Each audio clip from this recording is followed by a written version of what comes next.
dá uma chegada no canal Professor Guilhermes, aí no YouTube, por favor, para poder dar uma olhada. E aí, na hora que você entrar, você aproveita e já clica para se inscrever no canal. Claro que não vou fazer um negócio desse para não pedir para vocês não se inscreverem no canal, né?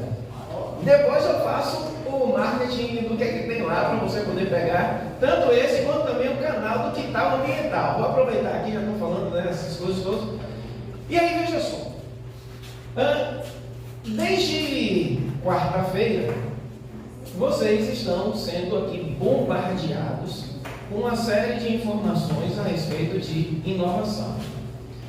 Vocês assistiram aquela aula do Matheus a respeito de propriedade intelectual. Interessante, né? Como as coisas acontecem.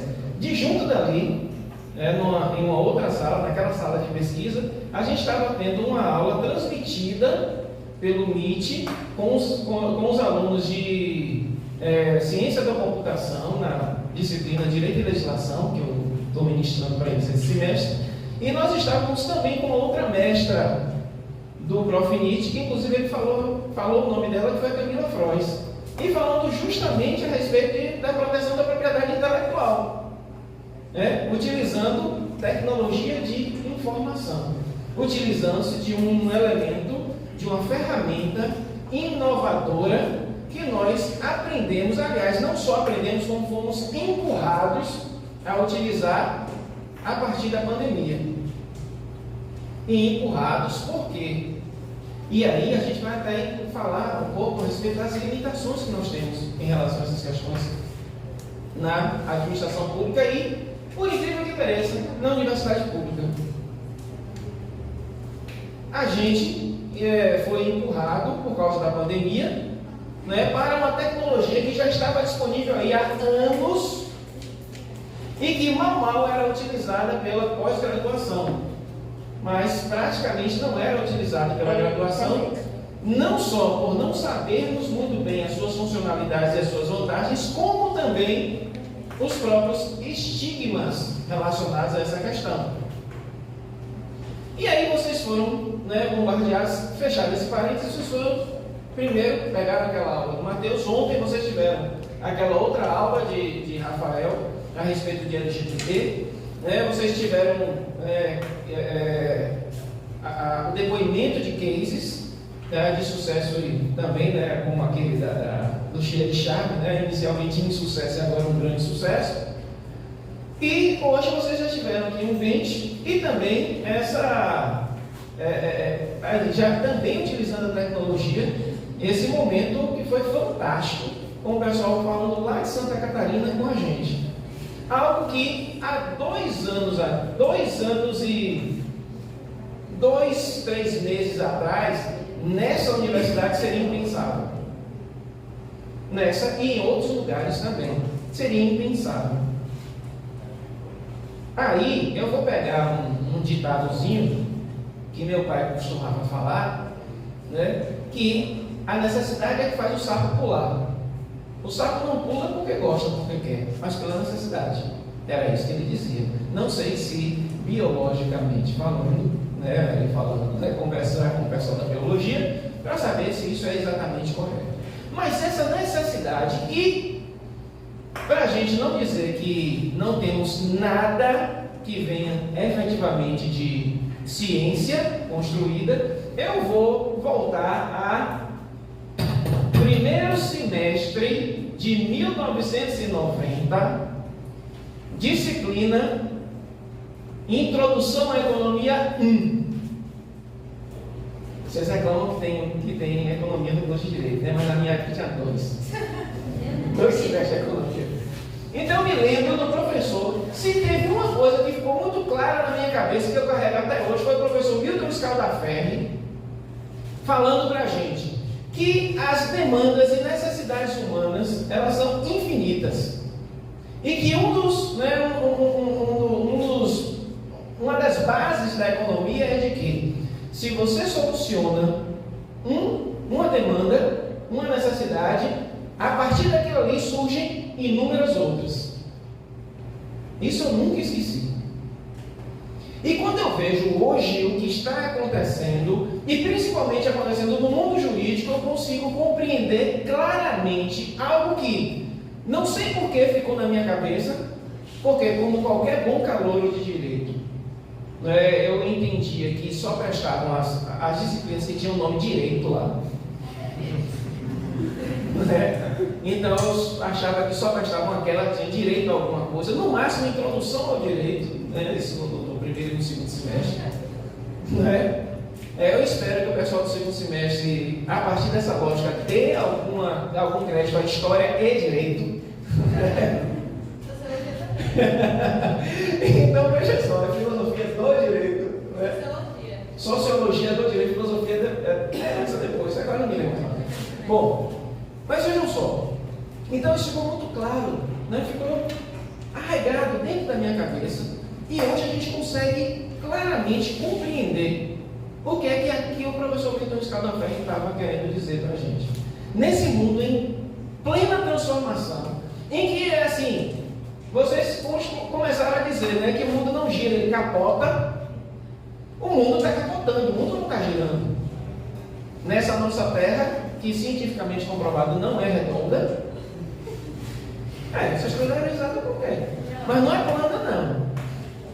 Modelos matemáticos, isso, modelos matemáticos mostram que a Terra tem uma forma um pouco diferente do que o ideal.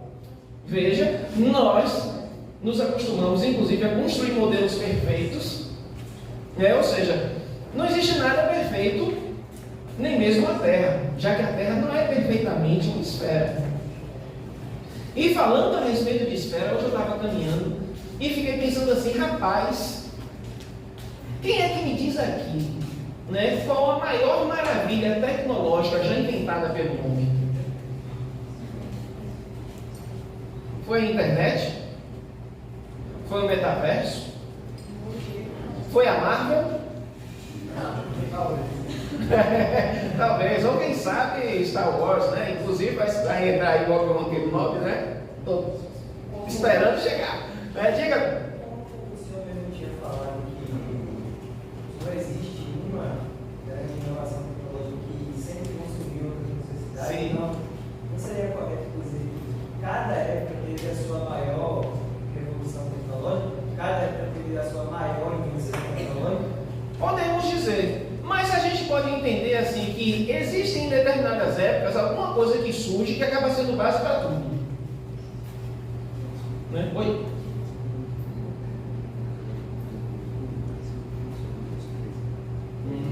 Não, peraí, deixa eu dar uma conferida aqui nesse negócio, peraí. Sim. Aqui está dizendo que está. Inclusive tem gente que está dando boa tarde aqui.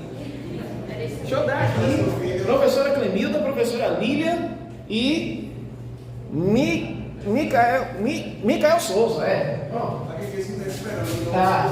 Não apareceu não. Não, alguma coisa aconteceu aqui, mas alguém já tem gente assistindo, Mas veja só, aí a gente vai ver, que existem algumas coisas que acabam dando base para algumas coisas. E eu estava olhando assim, velho, o cara que olhou para um objeto qualquer lá e viu que ele rodava.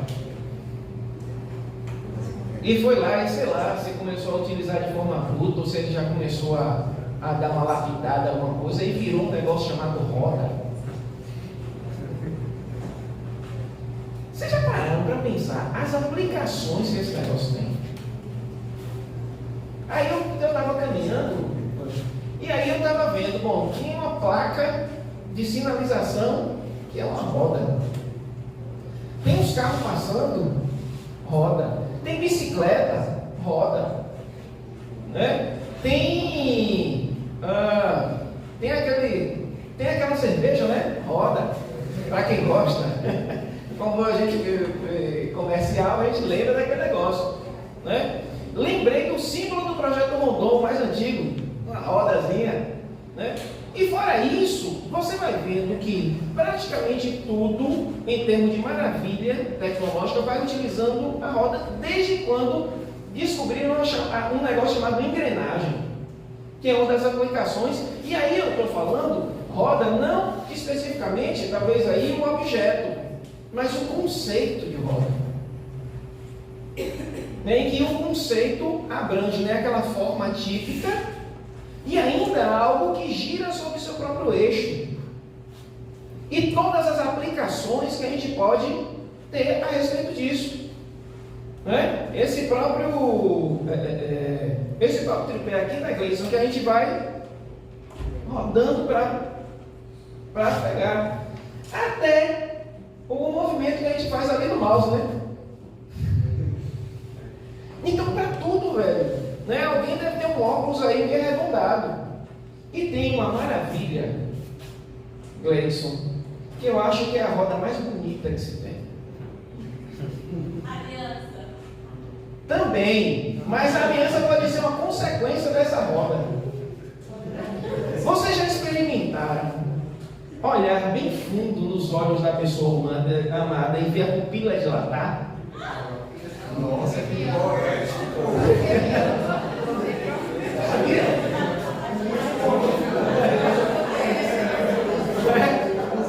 Vocês já prestaram atenção assim para um eu te amo e agora não confunda a pupila, agora não confundam a meia luz, porque já é comprovado que quando a luz baixa, a pupila dilata. Aí pode ser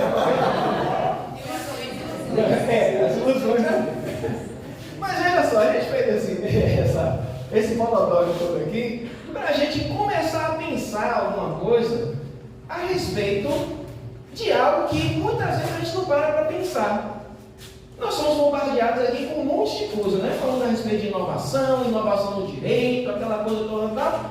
Mas, normalmente, e claro, por que isso acontece? Porque isso se tornou o próprio locus de origem dessas coisas, que normalmente a gente associa o quê? Iniciativa privada. A grande, digamos assim, o grande fermento da inovação acaba sendo levado teoricamente na prática também para a iniciativa privada. E muitas vezes a gente vai esquecendo um pouco da questão mesmo do Estado, da administração pública. Né? Aí viu, né, alguém me perguntou, alguém me perguntaram, né? Quando eu comecei, joguei lá no negócio de grupo de estudo de sustentabilidade e governança pública, o pessoal disse, cara, o que é que isso tem a ver? O que é que isso tem a ver? Falar de sustentabilidade, governança pública, que tem, claro, a sua aplicação dentro da administração pública, né? E porque normalmente, também aí a gente vai para os estereótipos, né? Falou em sustentabilidade, plantinhas e bichinhos. É verdade. Se eu lhe disser o que eu pensava a respeito de quem mexia com o ambiente, isso lá pelos anos 97, 98, depois que eu tinha saído da faculdade, né? Num curso que não tinha nem direito ambiental, tinha no máximo direito agrário, né? Eu não posso, é algo que eu não posso dizer em público, mas depois eu te digo, né? O que é que eu pensava? Eu. Já pensou, vocês olharem assim, que gás pensava nisso? Agora eu quero saber. Depois eu me conto. Não, mas que gás pensava num negócio desse? Pensava mesmo, para vocês verem como a gente pode evoluir a cada dia. E aí a gente evolui também, né? A partir do momento que a gente vai conhecendo. Muitas vezes a gente tem resistência que a gente não conhece. Muitas vezes a gente cria determinadas imagens a respeito de determinadas coisas porque a gente não conhece. E pelo contrário, muitas vezes a gente, além de não conhecer, muitas vezes nós somos condicionados a termos um pensamento um tanto quanto, né, deletério a respeito de determinadas situações. Assim também em relação às questões ambientais e questões de sustentabilidade. Já que eu não conheço, pode haver, mas eu não conheço nenhuma área do conhecimento humano e mesmo do direito que trabalhe tanto com a limitação da vontade. Então, a vontade que a gente tem mesmo é de campar com tudo, né? Utilizar de qualquer jeito, de qualquer forma, e fazer aquilo e dar vazão àquilo que a gente vai entendendo que seja necessidade. E aí, quando a gente vê determinadas coisas sendo colocadas para a gente, dizendo, não, isso precisa ser limitado, não é dessa forma. Você precisa pensar nos outros, não só nos outros que estão aqui em sua volta, como para aqueles que ainda virão, que são as futuras gerações. E como é que você trabalha isso? E como é que você trabalha as chamadas dimensões da sustentabilidade? Que tradicionalmente as dimensões da sustentabilidade são três. Quais são? O meio ambiente, propriamente dito, a economia e a sociedade. Sendo que nesse terceiro aqui, tem coisa que está muito além daquilo que a gente possa imaginar logo de cara. E dentro desse terceiro aqui, nós vamos encontrar, claro, a convivência social.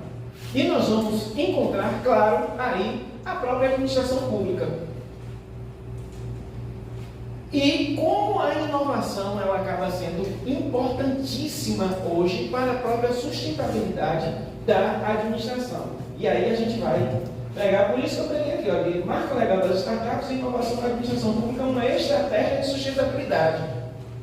E se vocês aprenderem a ver isso também como negócio, vai me ajudar mais ainda a trabalhar as mentes de vocês e de repente, quando eu quiser levantar a mão aqui e dizer quem aceita ser sustentável, todo mundo levantar e pronto, eu consigo, um monte de gente acaba convertida hoje. Né? Aproveitando que eu estou de gravata, de papo logo. Todo mundo sentadinho ali, bonitinho.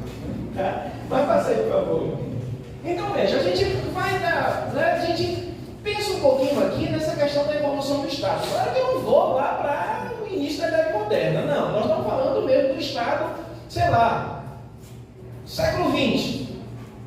Né? E principalmente o Estado brasileiro. Quando a gente fala a respeito de Estado burocrático, que é o modelo de Estado que tradicionalmente foi construído. E o professor Rafael Freire, inclusive nesse livro aqui, vou aproveitar para fazer a propaganda do livro do professor Rafael, né? Peraí, rapaz, fica quieto. Né? Ele vai fazer uma abordagem bastante interessante a respeito dessa progressão histórica. Se eu não me engano, é mais para o final do livro, inclusive que ele pega, que foi o TCC do curso de administração. Né? E aí você vai ver, né, aquele Estado, o Estado burocrático, que é aquele que tem a ideia de que o Estado está efetivamente acima de todo mundo, né? É o Estado que manda, é o poder de império do Estado. Então, portanto, o Estado é que diz o que deve ser feito, né? E que dá muito mais vazão aos processos, ou seja, aquilo que é a vontade do Estado. Quando na década de 90 no Brasil, você começa a ver a construção desse outro modelo de Estado, um modelo gerencial, um modelo mais aberto, um modelo mais flexível. Um modelo que começa a ser baseado no chamado princípio da eficiência. É uma mudança paradigmática do que seja o chamado interesse público. O pessoal aqui de administrativo, praticamente toda aula ouve esse mantra de interesse público, interesse público, interesse público. Né? E é justamente isso que a gente precisa pensar. O interesse público, onde é que está aí, rodando nesses modelos paradigmáticos, entre Estado burocrático e Estado gerencial? Ou seja, você tem a ideia do gerente, do administrador.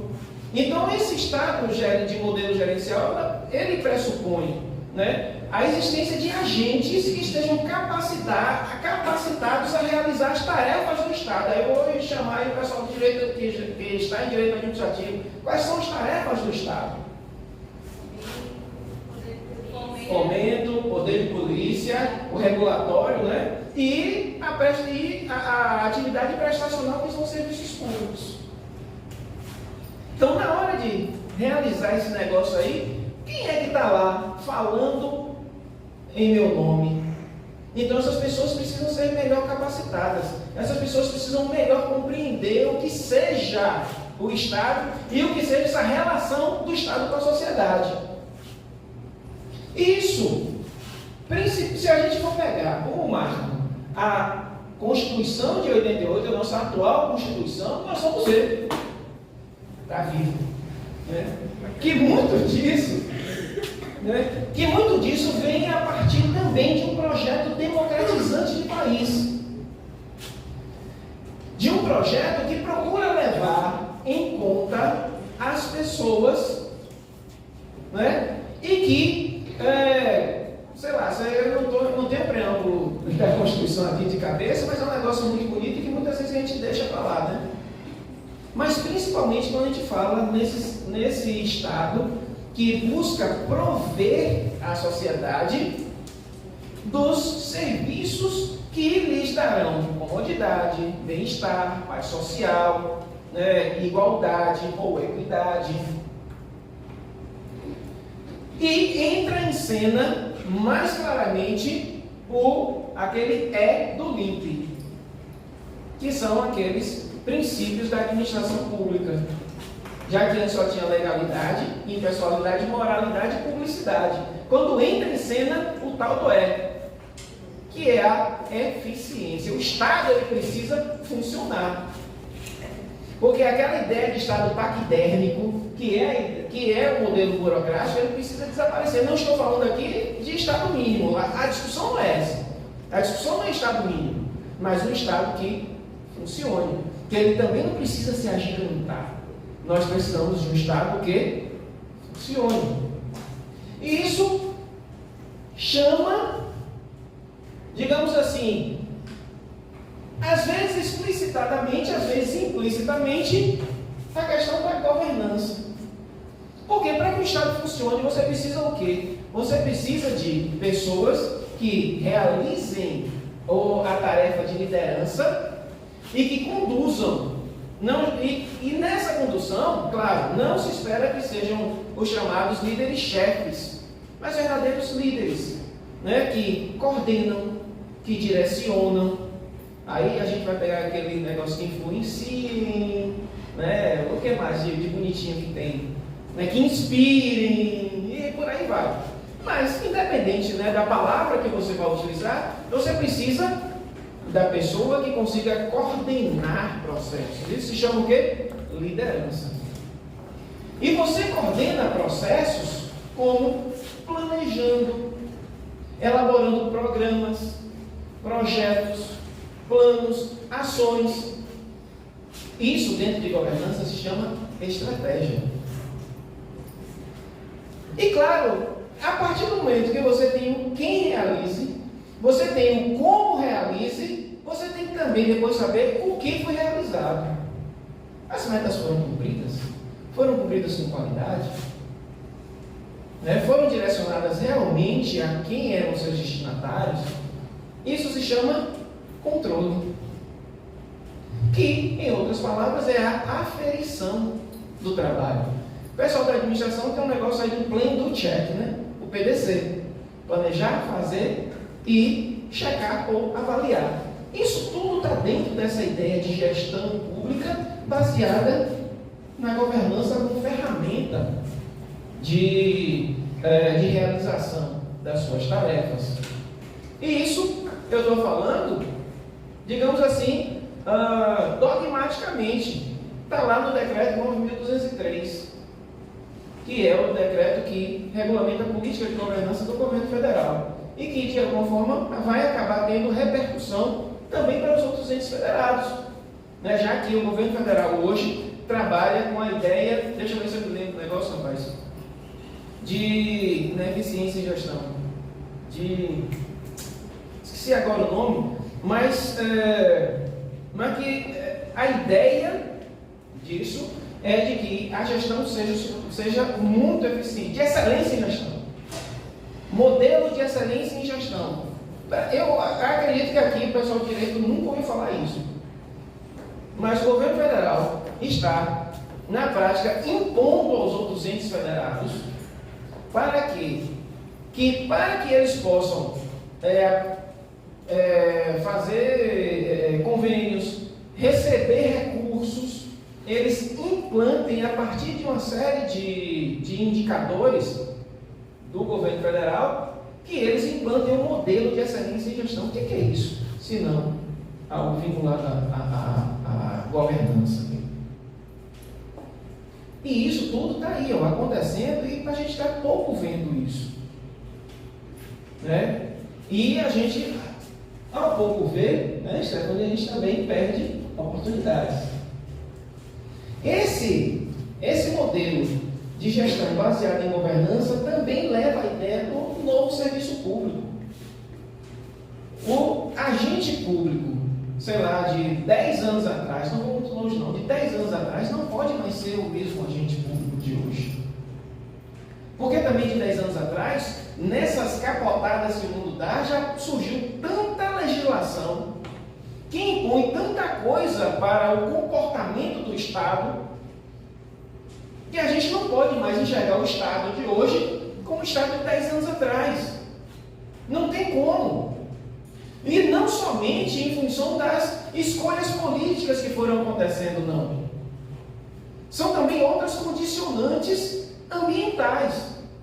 Ambientais, vendo-se aí não somente as plantinhas, os bichinhos, mas todo o ambiente e as condicionantes sociais que nós vivemos nesses últimos 10 anos. As questões de mercado, as questões sanitárias, a grande política geopolítica global, a movimentação dos mercados, a movimentação dos blocos econômicos, a abertura ou fechamento da economia de determinados países que possam ser considerados países-chave.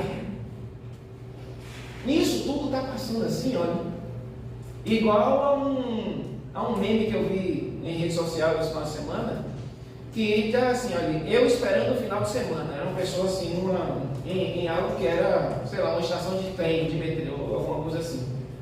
Eu esperando o final de semana, aí vem o final de semana, o trem bala passando assim. E o mundo está fazendo isso. Essas coisas estão passando na nossa frente igual trem bala. E transformando as nossas vidas. Mesmo que muitas vezes a gente não consiga enxergar essas coisas. E aí você tem, olha, para o Estado, essas novas relações com o mercado e com a própria sociedade. Quando você fala em licitações sustentáveis, por exemplo, que agora foi completamente recepcionado pela nova lei de licitações, é algo que já se falava, que já existia, mas agora foi completamente recepcionado. Quando você fala em plano de logística sustentável, isso parece coisa de empresa, né? Mas plano de logística sustentável tem uma resolução recente do Poder Judiciário, CNJ. E que semana passada teve alguma coisa aí do DENIT, que é um órgão do governo. E tantas outras coisas que vão entrando assim que a gente vai vendo, rapaz, as coisas estão acontecendo. E eu, de repente, parece que eu estou perdendo um pouco o trem da história, igual aquele trem do meme. Né? E quando a gente vê isso, demanda por quê? Demanda o quê? Inovação. Afinal de contas, para novas situações, nós precisamos ter o quê? Novos comportamentos, novos pensamentos, mudança de paradigma. É aquela história, nós não podemos fazer coisas diferentes pensando ou fazendo da mesma forma que nós estamos fazendo ou pensando. Porque senão a gente perde grandes oportunidades. Como já disse, esses dias eu vi assim, alguma coisa no mundo, que o camarada dizendo que no mundo das startups, por exemplo, se você pensou hoje e não implementou amanhã, você já perdeu. E por que muitas vezes que na administração pública, no serviço público, nós nos prendemos igual a árvore presa pela raiz em determinadas coisas, determinados paradigmas? O mundo de hoje chama para nós, agentes públicos, e claro, para aqueles que irão trabalhar, porque não se engane não, a grande maioria de vocês vai trabalhar com o setor público. Ou vai trabalhar dentro do setor público, ou vai prestar serviço para o setor público, ou vai se envolver em algum tipo de demanda com o setor público. Todo mundo vai ter um pezinho lá. E nesse momento também é necessário você muitas vezes paga o preço para ser ousado. Claro, quando eu falo em ser ousado, não é você ir ser contrário ao princípio da legalidade. Não. Ninguém precisa ir contra a lei para poder conseguir fazer algumas coisas que muitas vezes a própria lei está dizendo que sim. E que muitas vezes não é implementado justamente porque as pessoas sentam no paradigma anterior e não conseguem captar ou capturar o que os novos paradigmas, inclusive legislativos, vão apontando. Vamos lá. Pode. Aí eu trouxe duas citações vinculadas mesmo a um artigo que fala sobre inovação na administração pública, do Oliveira em 2020, que diz: a inovação em sua concepção sistêmica pode auxiliar na criação de novas formas ou melhoras de interação do Estado com outras organizações e formas de conhecimento, em especial na iniciativa privada e no terceiro setor, como resultado de restrições orçamentárias, do aumento do nível de exigência dos cidadãos e de outras transformações ocorridas nos últimos anos. Ou seja, aqui já traz um panorama de como o Estado se encontra. Afinal de contas, diferente, de década de 70, 80, por exemplo, ninguém está nadando em dinheiro. Nenhum dos entes da federação nada em dinheiro. Então existem restrições orçamentárias sérias, que a gente não pode de forma alguma desprezar. E ao mesmo tempo você tem tanto o nível de exigência das pessoas, quanto também a própria legislação que impõe determinados comportamentos diferentes. Tá? E claro, todas as transformações que de alguma forma eu já falei para vocês.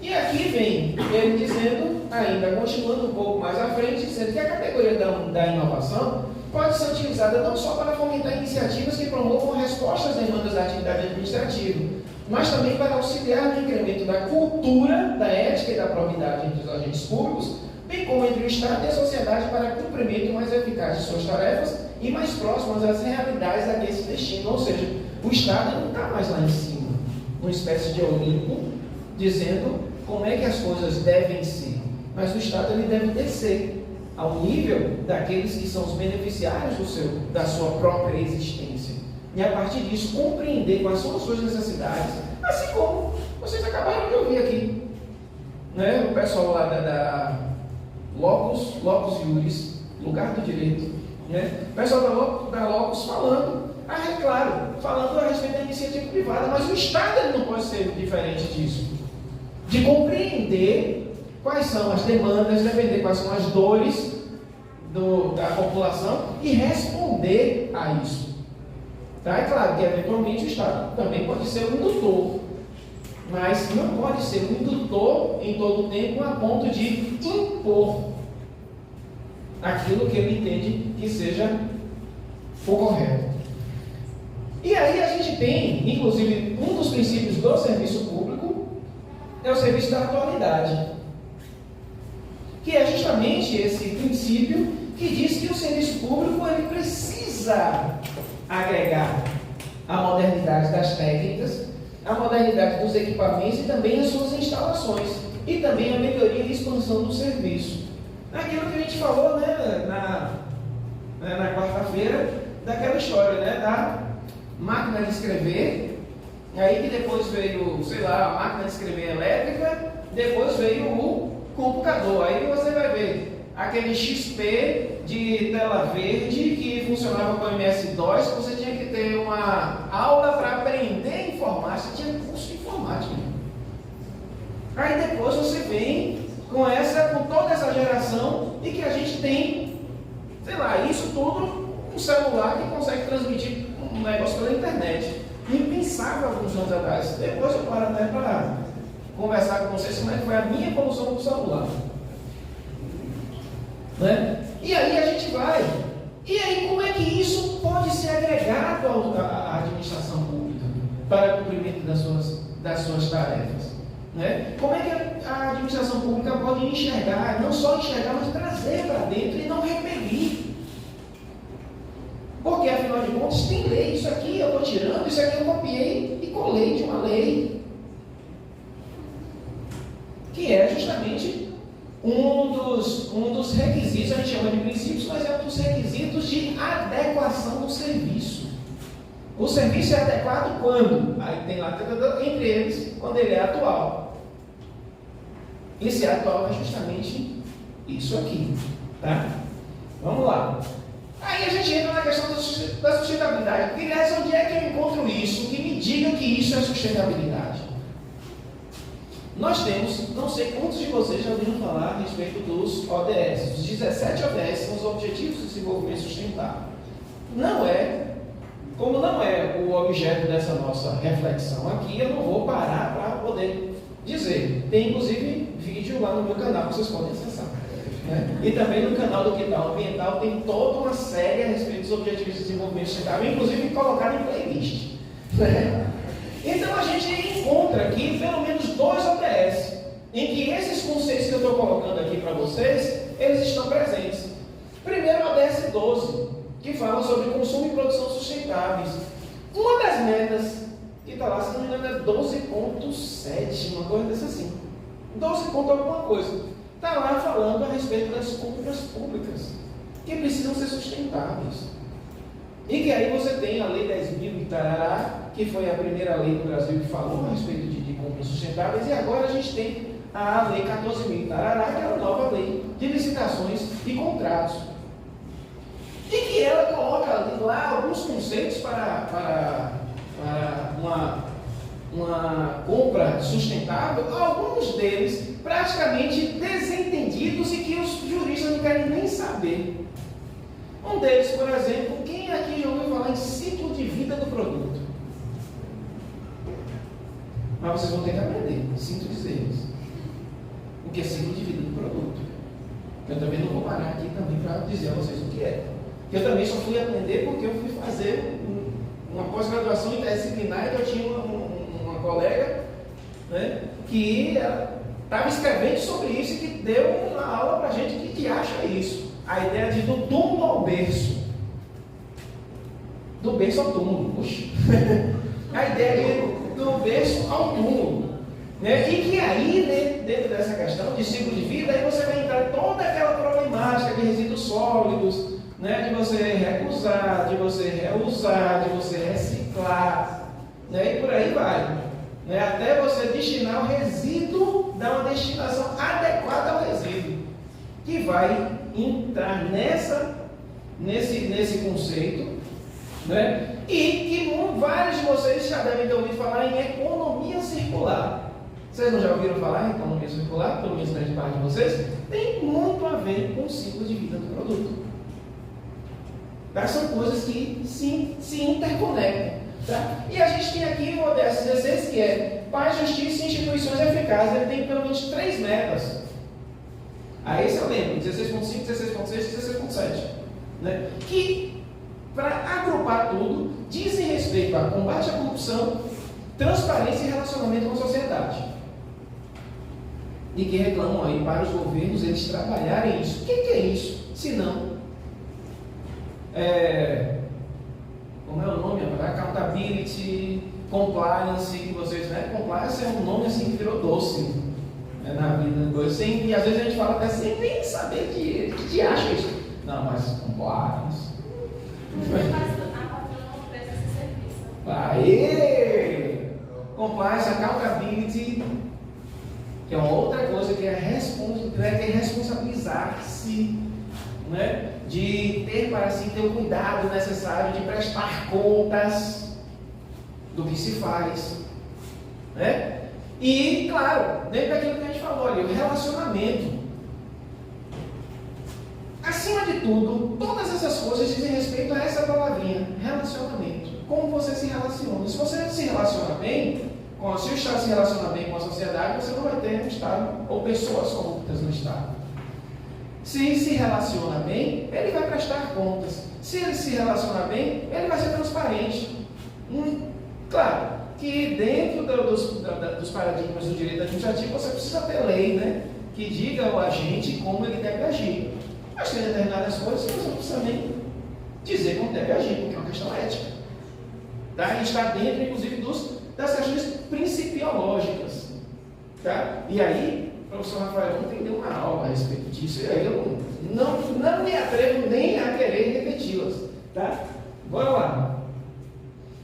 Aí pronto, dentro disso tudo, dessa zorra toda aí, a administração pública pode dar conta dessas coisas tudo sozinho? Pode ou não? Tem gente que vai dizer que pode. Aí você vai agigantar o Estado. Já se você pensar na questão, digamos assim, minimamente essencial do Estado, da possibilidade, né, de realizar as coisas com mais facilidade, com mais presteza, essa coisa toda, a gente também vai compreender que o Estado não pode fazer essas coisas todas sozinho. E eu digo assim, que independente de você pensar em agigantamento do Estado ou um enxugamento do Estado, ele não pode fazer realmente isso sozinho, porque se nós pensarmos num Estado democrático, ele não vai fazer as coisas sozinho, porque nem decisão ele vai poder tomar sozinho, porque ele precisa chamar a sociedade civil, minimamente. E aí, pensando nessa questão da composição, sociedade civil e o chamado setores da economia, para poder pensar junto, porque afinal de contas o Estado não é ele, não vai fazer a sua vontade, não vai fazer a vontade da sociedade. E por isso ele precisa estar em interlocução com os setores da sociedade. Vamos lá. Tá? E aí, por isso, ele precisa da iniciativa privada. Iniciativa privada, quando eu estou falando aí, é de um modo mais alargado possível. Mas, mais especificamente, para dar conta de uma série de demandas existentes, ele precisa de empresas de base tecnológica, que é isso que vocês estão discutindo aqui, nesses dias. Tratar a base tecnológica a partir de negócio. E dentro dessa grande categoria de empresas de base tecnológica, que nos interessa mais diretamente, e pode interessar diretamente e individualmente alguns de vocês, as startups. Que cá nós temos uma categoria, um gênero, empresa de base tecnológica, e nós temos uma espécie, que são as startups. Nem toda empresa de base tecnológica é uma startup, mas toda startup é uma empresa de base tecnológica. E que no Brasil existem duas leis importantíssimas que de alguma forma regulamentam o seu surgimento, o seu desaparecimento e também a sua vida. É igual o Código Civil, né? Diz quem você é, como é que você se caracteriza, o que é que você é, o que é que você pode fazer e depois como você morre. Né? Aí nós temos aqui a Lei Complementar 182, que é, me desculpa, primeiro a Lei Complementar 167 de 2019, que incluiu as startups na Lei Complementar 123, que é a lei de microempresa e empresa de pequeno porte. Já compreendendo que, em sua origem, toda startup é no mínimo uma microempresa. Está dentro da ideia, do conceito de startup, ela ser uma microempresa. E afinal de contas, você pode começar uma startup com 100 pontos no bolso, ou até menos do que isso. As grandes, anteriores startups, que eram startups de tecnologia que não são mais, nasceram onde? Em uma garagem. Hoje, uma startup não nasce na garagem, nasce num smartphone. Para vocês verem como a coisa andou. Você não precisa daquela coisa, não, você precisa estar. Se você estiver sempre deitado na cama e mexendo no smartphone, você inicia uma startup. Veja como uma coisa andou de lá para cá. Tá? E depois disso veio a Lei Complementar 182 de 2021, que é o marco legal das startups, e também fez algumas modificações na Lei Complementar 123. Tá?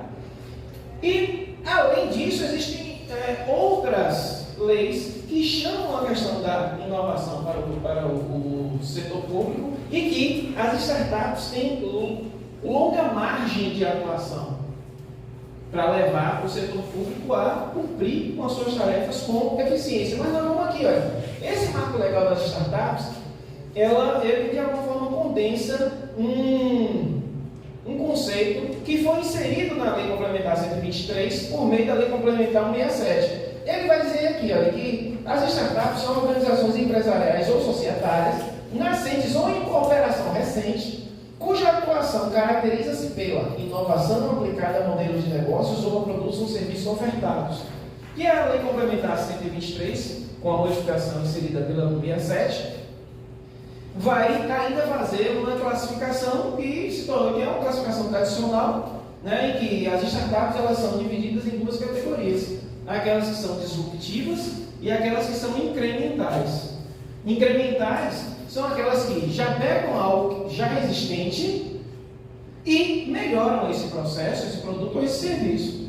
E a disruptiva é aquela que entra com um negócio novo e que o pessoal fica assim: isso podia, né? É só a gente pegar lá, olha, aquele exemplo de Mateus, o ferro de passar, né? Então o ferro de passar é um negócio que não tinha, o camarada fez. O ferro de passar é um claro exemplo de disrupção. Não tinha aquilo ali, né? Eu não sei como é que o povo fazia, vestia a roupa mesmo amassada, eu acho que sim. E aí alguém foi, inventou um negócio, descobriu que o tecido submetido a uma determinada temperatura ele fica lisinho, fica mais bonitinho. Aí foram inventar o ferro de passar, disrupção.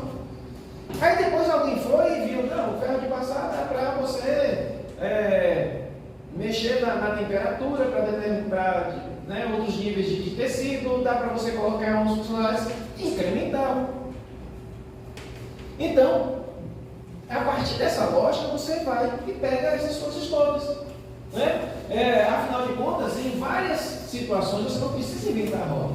Você só precisa fazer melhor aquilo que já era feito. Tá? Vamos lá. Aqui, a doutrina, aqui é um escritor, Feigelson, que escreve especificamente sobre startup. Ele vai elencar aqui essas 6 características de uma startup, né? Primeiro, ela se encontra em estágio inicial e é notadamente carente de processos internos de organização. Uma startup, como eu disse, ela se inicia normalmente a partir de uma ideia bacana que você tem e você vai fazer aquilo ali acontecer, né? Então, muitas vezes você faz aquilo ali acontecer sem dinheiro, com pouco dinheiro, e você vai simplesmente entrar e começar, porque é aquela história, né? Melhor feito, né? Como é melhor feito do que perfeito. Então a startup ela normalmente funciona assim, ou ela inicia assim.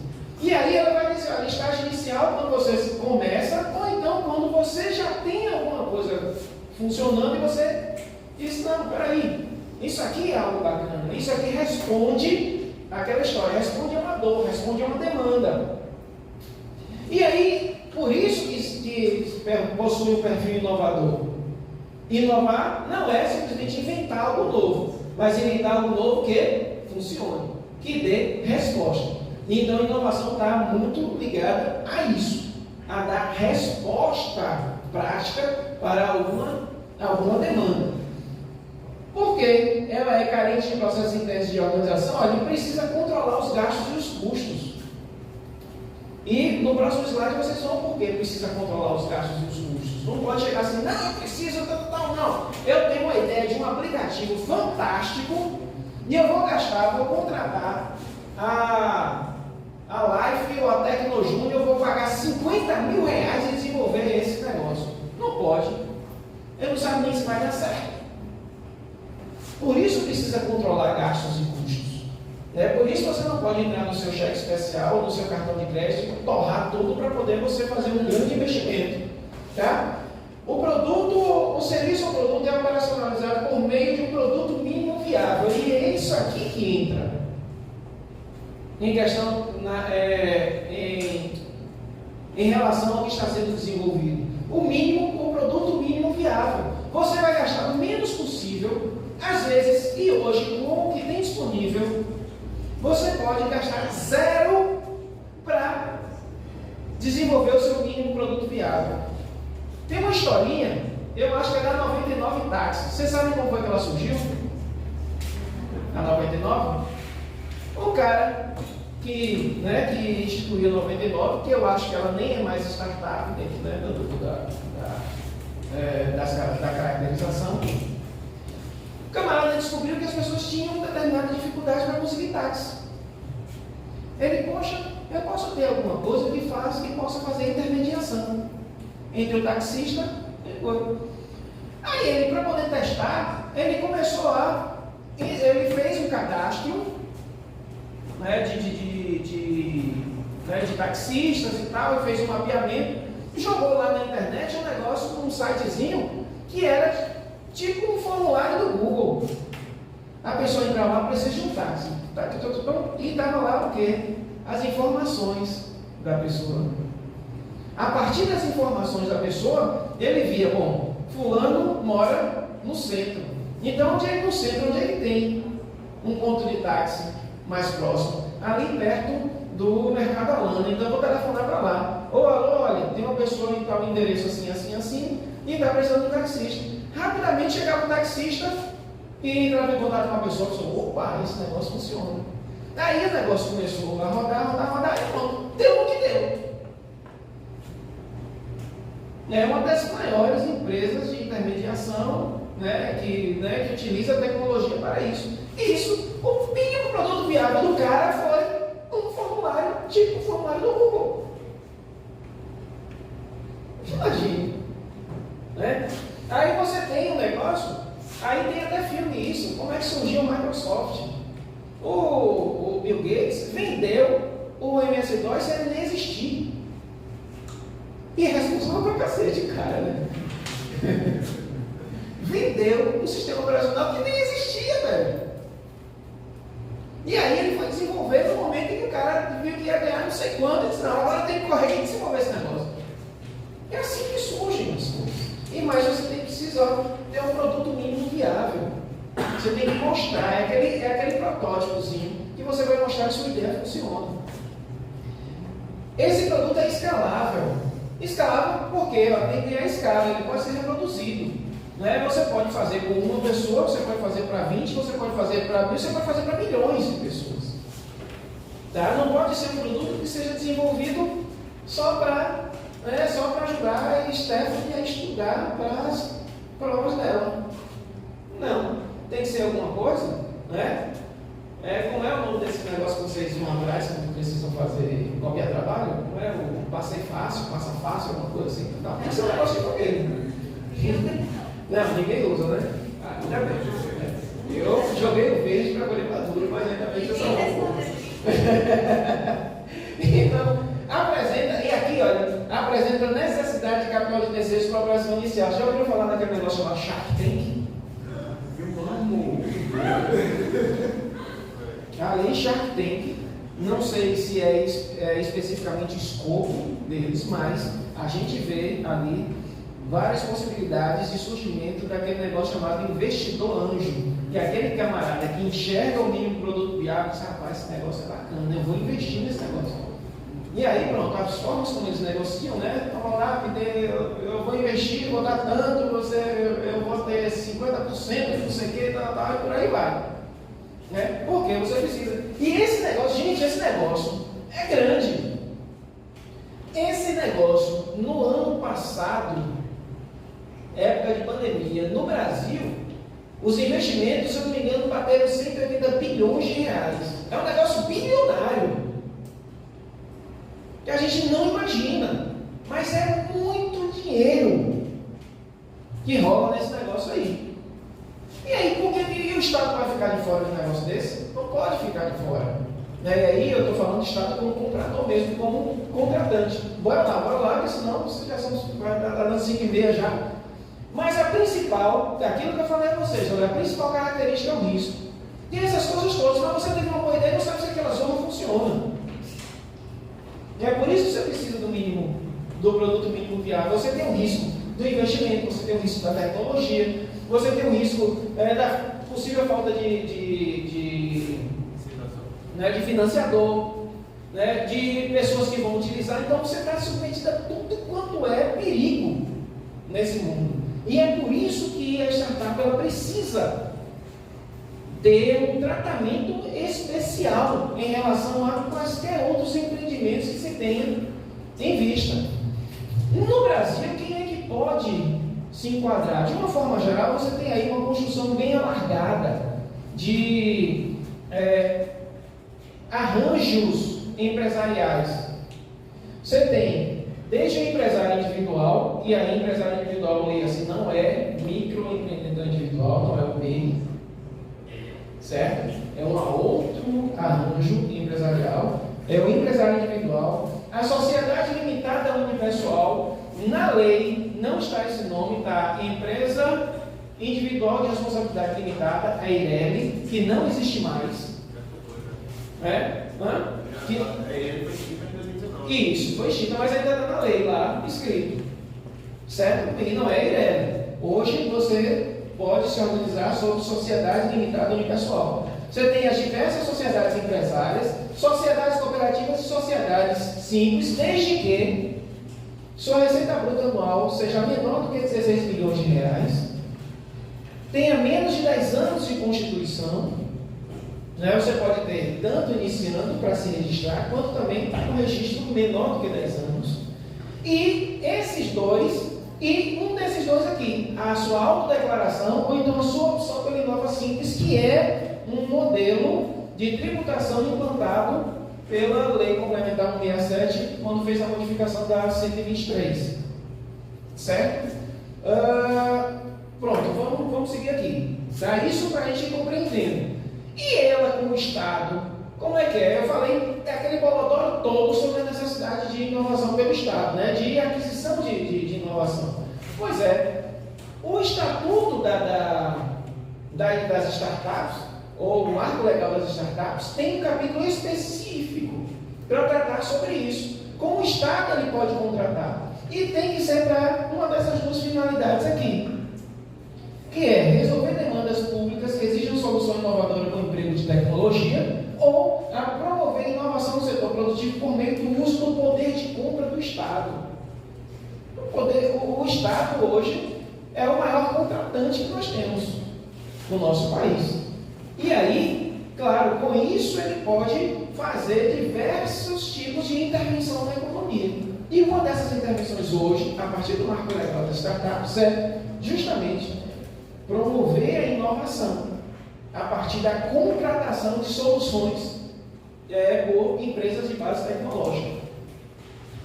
Esse aqui é o nosso último slide, né? A gente não vai se aprofundar. Esse capítulo, tá? Que aí eu convido vocês a irem olhar, ele vai falar a respeito do processo licitatório, vai dizer como é que é a remuneração, né? Vai dizer o que é que precisa estar previsto e tudo isso. O que é que precisa estar previsto nesses contratos, certo? E que aqui, nesse momento, não dá para a gente transformar isso. Talvez até um mini curso, alguma coisa no futuro, mas aqui não dá para a gente falar. Mas esses dois contratos aqui, olha, são os contratos que a lei prevê.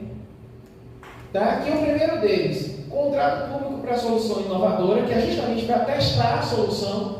O Estado, qualquer dos entes da União, na administração direta e indireta, inclusive as empresas públicas e sociedades de economia mista, tá?